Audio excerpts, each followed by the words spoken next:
Assalamualaikum warahmatullahi wabarakatuh. Selamat pagi anak-anak semuanya. Kembali lagi dalam pembelajaran daring hari ini dalam mata pelajaran sejarah Indonesia. Kita akan membahas mengenai kedatangan Jepang ke Indonesia bersama saya Rida Yanuar Johari. Kita bahas yang pertama yaitu tirani matahari terbit. Apa sih yang dimaksud dengan tirani? Tirani adalah kesewenang-wenangan yang bersifat otoriter. Sedangkan matahari terbit merupakan sebutan untuk negara Jepang. Kita amati gambar di bawah ini, yaitu pengeboman di Pearl Harbor pada tanggal 8 Desember 1941. Kenapa Jepang melakukan pengeboman di Pearl Harbor? Serangan itu dimaksudkan antisipasi Jepang untuk mencegah armada Pasifik Amerika Serikat melakukan tindakan militer terhadap kekaisaran Jepang. Karena pada masa itu Jepang ingin memperluas wilayahnya hingga Hindia Belanda, karena Hindia Belanda itu kaya akan sumber daya alam yang melimpah, terutama minyak.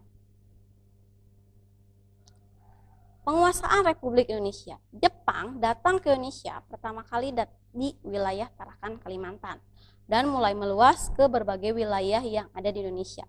Hingga akhirnya Belanda pun terdesak oleh Jepang, dan Belanda menyerahkan diri kepada Jepang di Kalijati Subang pada tanggal 8 Maret 1942. Sehingga pada tanggal 19 Maret 1942 Indonesia telah diduduki Jepang pada masa itu.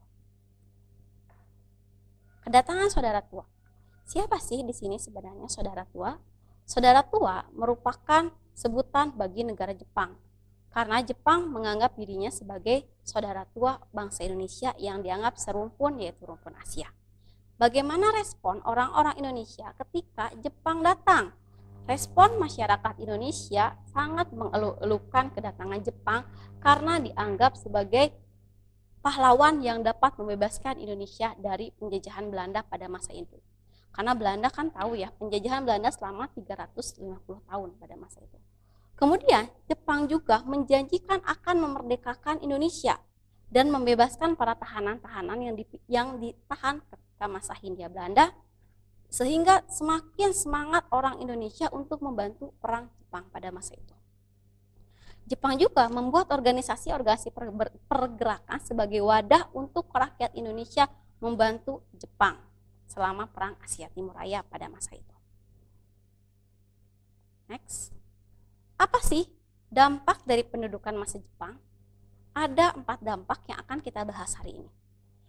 Ada dampak politik, dampak sosial budaya dan ekonomi, dampak pendidikan, dan dampak birokrasi militer.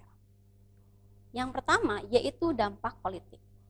Mendorong penggunaan bahasa Indonesia. Ketika penjajahan Jepang, bangsa Indonesia boleh menggunakan bahasa Indonesia sebagai bahasa pengantar dan melarang penggunaan bahasa Belanda. Selanjutnya, membentuk kerjasama dengan para tokoh nasional.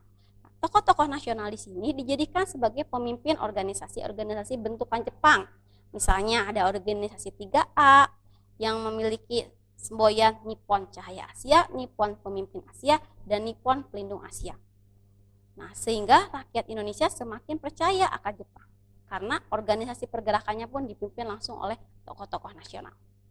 Yang selanjutnya, membentuk organisasi masyarakat yang disebut Putra atau Pusat Tenaga Rakyat. Nah, organisasi ini tujuannya adalah agar rakyat Indonesia membantu Jepang selama perang. Akan tetapi akhirnya organisasi Putra ini dibubarkan karena menurut Jepang dianggap sebagai wadah meningkatkan rasa nasionalisme rakyat Indonesia. Membentuk Badan Pertimbangan Pusat. Tujuan dibentuknya organisasi ini adalah bertugas memberikan saran-saran dan tindakan yang perlu diambil oleh pemerintah Jepang. Selanjutnya, mendirikan Jawa Hokokai atau Himpunan Kebaktian Jawa.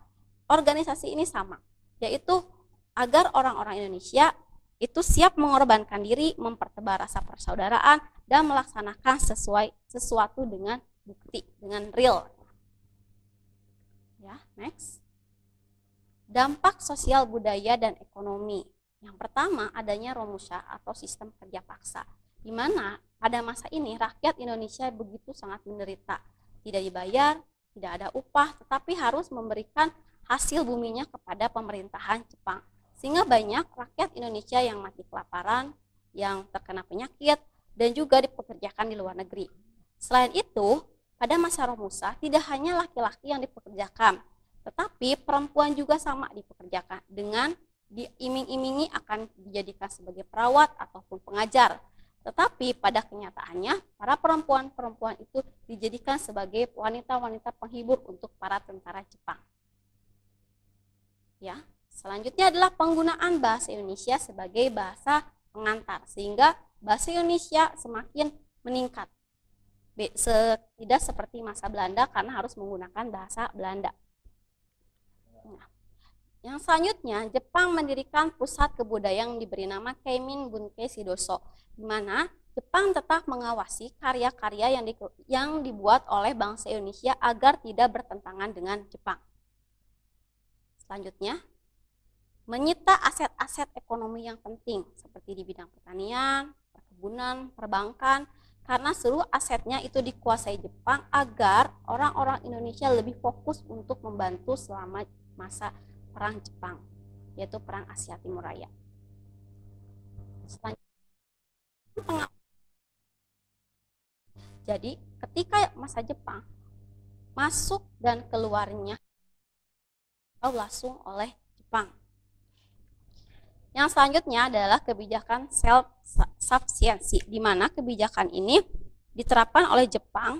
Maksud dari kebijakan ini adalah wilayah-wilayah yang berada di bawah kekuasaan Jepang harus memenuhi kebutuhannya sendiri. Jadi tidak bisa melakukan hubungan perdagangan dengan wilayah lain. Selanjutnya, dampak pendidikan. Bagaimana sih dampak pendidikan ketika masa penjajahan Jepang?